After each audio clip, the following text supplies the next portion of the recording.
Hello and welcome back to SciTi Tech. In a previous video I did a teardown of this TV to see how it works, and previously it did work, but now it does not. So now I want to do a teardown to extract the components that are worth salvaging.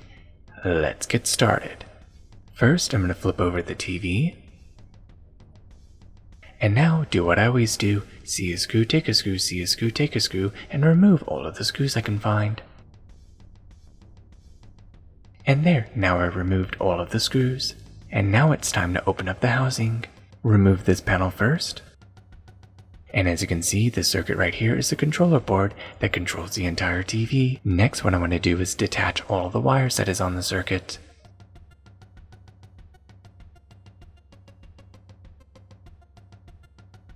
Cut the zip tie to make it easier to release the wire from the housing.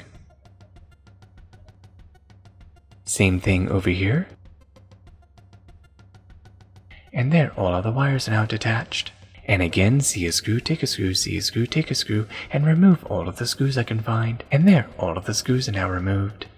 And now I can easily remove this circuit from the housing. And I'll flip it over, and as you can see, there are some interesting surface mount components. Surface mount inductors, resistors, and microcontrollers. Very interesting. Okay, the circuit is now removed, and now I'm going to put it to the side. Next, open up the main housing of the TV. Lift it up just like this, and as you can see, there's these speakers that are attached to it, and these speakers are very nice speakers, so now carefully remove them. Pull off the wires that is held down by tape. This right here is a push-button circuit that controls the TV without the need of a remote control. Simply remove the circuit from the housing. And there, it is now removed, and as you can see, it's very simple push-button switches.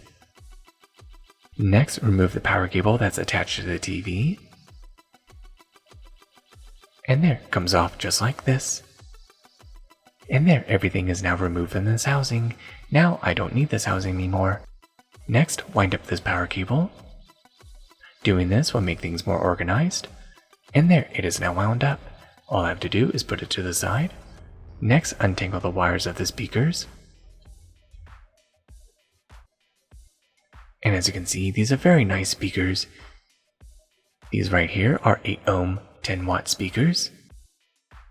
And now simply organize the wires and wind them up, and put them to the side. Next, detach the video wire. And as you can see, this video wire has these little gold pins, definitely worth salvaging for gold. So now I'm going to take this and put it to the side. Remove this circuit right here. And as you can see, this circuit right here has an infrared LED receiver with a frosted LED and a regular LED next to it. Very useful components. Next, remove this metal housing. Unscrew it. And there, it reveals a little circuit. And this circuit is very interesting. You can see there's some interesting surface mount components, potentially salvageable. And now carefully detach the ribbon cable. And as you can see, this ribbon cable contains a lot of gold. And this part right here that attaches to the ribbon cable may also contain gold. Surface mount components are very nice. Back of the circuit also looks very nice. Carefully remove this ribbon cable. And as you can see, on this ribbon cable on both sides contains some gold. Definitely worth salvaging for that. Next, remove this cable. And as you can see, it contains a bunch of wires, which is also very useful. And now remove the metal housing of this high voltage circuit. And there, it is now removed. And as you can see, this is a very interesting circuit. These two high voltage transformers. Looking underneath, there's nothing underneath except this insulating pad. Stuck on very well. And I'll detach this cable. This one too. And there, the circuit is now free. And as you can see, there's some interesting components, like these capacitors, and there is no charge in them. No spark because there's no charge in them. And looking over here, these high voltage transformers are also very interesting. And a closer look, this fuse right here contains some gold, that's worth salvaging too. Next, remove this circuit that may contain gold. comes out just like this. Ah, this circuit looks like it contains a lot of gold, especially down here where this tape is. Let's see what it looks like. Remove the tape. And whoops, I pulled off some gold that's on this tape. But that's okay, it's still attached to this tape, so simply don't throw away the tape. And now discard this LCD because it's completely useless. However, what's very important, it contains CFLs, which contains mercury vapor, which I need to take to a special facility to properly recycle it. And here are all of the items that I have salvaged. These 8-ohm 10-watt speakers are very nice, definitely worth keeping. This wire that contains some gold, definitely worth keeping that as well, along with the wires that are inside. And this circuit right here that seems like it contains a lot of gold, definitely worth keeping that. Along with this tape that has some gold stuck to it.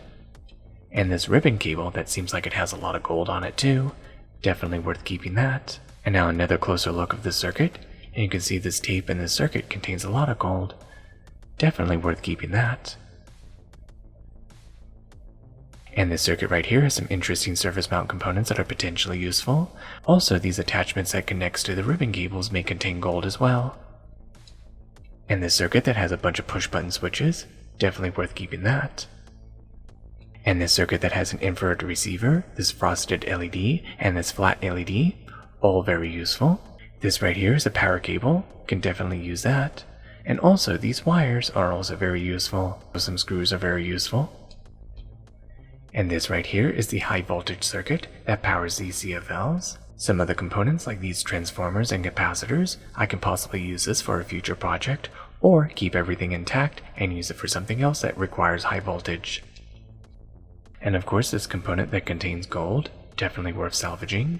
And of course this controller board contains a lot of interesting components. A closer look, you can see there's a lot of electrolytic capacitors, definitely worth salvaging.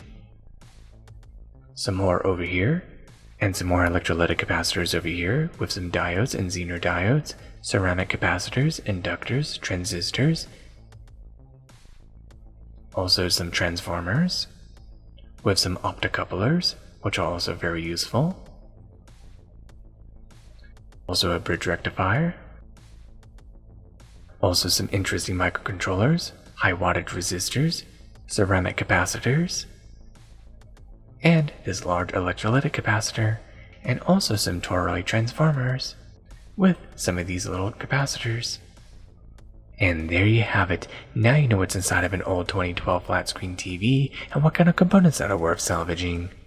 Thank you for watching SciTi Tech. I hope you learned something new, and don't forget to like, share, and subscribe, and of course click on the bell icon to be notified of future SciTi Tech videos. To the next tech, goodbye.